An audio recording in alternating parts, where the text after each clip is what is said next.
porque আল্লাহ রাসূল সাল্লাল্লাহু আলাইহি ওয়াসাল্লাম বলেন দুনিয়া জিফাতু ওয়া তালিবুহা কিলাব। দুনিয়া হলো একটা মরগের মতো, একটা মুর্দার মতো।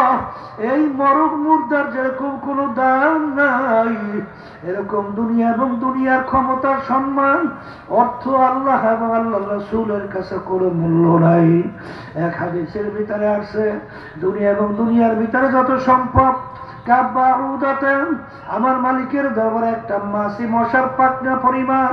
বাজারে একটা মাছি মশার পাখনার কি মূল্য আছে? আসলে কোনোই মূল্য নাই। এই জন্য আমার ভাইদেরকে বলবো, পর্দালে মা বোনদেরকে বলবো, বাজার ইমানকে মজবুত করো, নির্ভেজাল করো। আল্লাহু আকবার, আল্লাহু আকবার, আল্লাহর ভয় ভিতরে পয়দা করো। খাঁটি মুসলমান হইয়া কবরে যাওয়ার জন্য প্রস্তুতি গ্রহণ করো। কারণ দুনিয়ার জিন্দেগি কিন্তু একটাই, বাজান দেখতে না দেখতে শেষ হয়ে যায়। কালকে মাহফিল করলাম মুন্সিগঞ্জ, সেখানে রাস্তার ভিতরে হঠাৎ একটা বাস কতগুলো গাড়ির ভিতরে এমন ভাবে আল্লাহু আকবার আঘাত থামলো, প্রায় 6 জনের মতো মানুষ ওখানে ডেট হয়ে গেল। কবরের যাত্রীরা, বড় লোক আমার বাবারা, মনকে বুঝাও, কবরে রওনা করো। যমুনা গ্রুপের মানে বাংলাদেশের ভিতরে ধনীর ভিতরে একজন উল্লেখযোগ্য করোনা ভাইরাস যখন শ্বাস টানতে ছাড়তে পারে না, ডাক্তারকে ডাক দিয়ে বলে, ডাক্তার তুমি যদি আমার শ্বাস টানা ছাড়ার ব্যবস্থা করতে পারো, কাগজ কলম নিয়ে আসো, সমস্ত সম্পদ তোমাকে লিখে দেব। কই শ্বাস টানা ছাড়ার ব্যবস্থা করতে পারে নাই। ফরিদপুর গেছিলাম, একজনে বলে, হুজুর এলাকার ভিতরে বড় ধনী মারা যাওয়ার পরে বাজার যত অন্ধকার হয়ে আসতেছে, ঘরের ভিতর থেকে ডাক দিয়া বলে তাকে রাত্রে ঘরে রাখা যাবে না, কারণ ছোট ছোট বাচ্চারা মরা লাশ দেখলে ভয় পাইবে। বাজার মসজিদের ভিতর থেকে খাট বের কইরা খাটের ভিতরে উঠাইয়া সারা রাত্র মসজিদের বারান্দায় নিয়ে ফালাইয়া রাখলো। তার কষ্টের কামাই করা টাকার বাড়ি তাকে জায়গা দেয় না। এই জন্য আমার ভাইদেরকে বলবো, পর্দালে মা বোনদেরকে বলবো, মাঝে মাঝে একটু নিরিবিলি একটু চিন্তা মোরাকাবা করো, দুনিয়া সম্পর্কে চিন্তা করো। বাজার আমি গত সফরে আসছি কুড়িগ্রাম থেকে, সেখানে চরমনের মুজাই ছিল, অনেকে তাকে ঘুঘু মুন্সি কইয়া ডাকতো, আসলে তার নাম ছিল বশির উদ্দিন মুন্সি।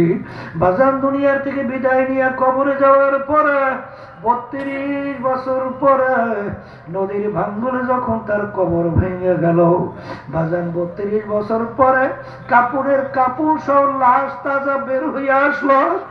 অনেক জাতীয় পত্রিকায় ছবি সহ দিয়ে দিছিল, অনেকেই দেখছেন। কারা কারা দেখছেন হাত উঠান তো, দেখেন কত মানুষ দেখছে 32 বছর পরে।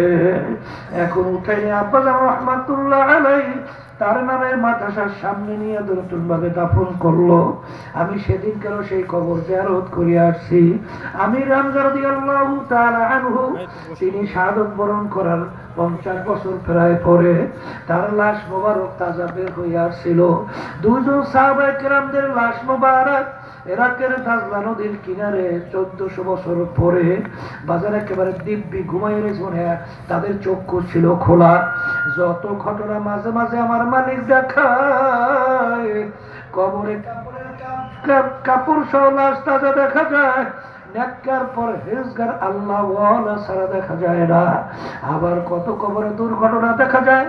আমাদের চরবরা ইউনিয়নের পাশে গ্রাম 8000 একটা মহিলা খুব খারাপ দুর্চরিত্রার ছিল। ও মারা যাওয়ার পরে কবরে এমন ভাবে আল্লাহু আকবার বাজার দুর্ঘটনার শব্দ শুরু হয়ে গেল, এলাকার পাশের অনেক লোক ভাইয়া গেল। আমি ওই লঞ্চ গাড়ি এক দোকানের ভিতরে বসা, প্রায় 5-6 জন লোক এসে আমাকে বিবরণ দিয়া শোনায়, এ কবরের যাত্রীরা, দুনিয়া কিন্তু শান্তির জায়গা না, কেউ কোনোদিন শান্তি পায় নাই, কেউ কোনোদিন পাবে না। এই জন্য আল্লাহর ওলিদের কাছে, সাহাবায়ে কেরামদের কাছে দুনিয়ার কোনো মূল্যই ছিল না। তামাম দুনিয়া যদি তাদের পায়ের কাছে ফালাইয়া রাখতো, যখন দেখতেন হারাম হালালের ব্যাপারে নজর রাখতেন, যখন দেখতেন হারাম জীবন গেলেও তারা কোনোদিন সেদিকে পা বাড়াতেন না। কিন্তু আফসোস, এক শ্রেণীর বর্তমানে আলেমদের ভিতরে আমাদের দেখা যায়, আল্লাহ মাফ করে, আল্লাহ মাফ করেন, হুব্বু দুনিয়ার সুকুল্লি খতিয়াতিন, সমস্ত গুনার মূলই হলো দুনিয়ার মোহ। আল্লাহ আমাকে, আমাদের সবাইকে, আমাদের ঈমানকে মজবুত কইরা, আল্লাহর ভয় ভিতরে পয়দা কইরা খাঁটি মুসলমান হইয়া কবরে যাওয়ার তৌফিক দান করেন। ওয়া আখিরু দাওয়ানা আলহামদুলিল্লাহি রাব্বিল আলামিন।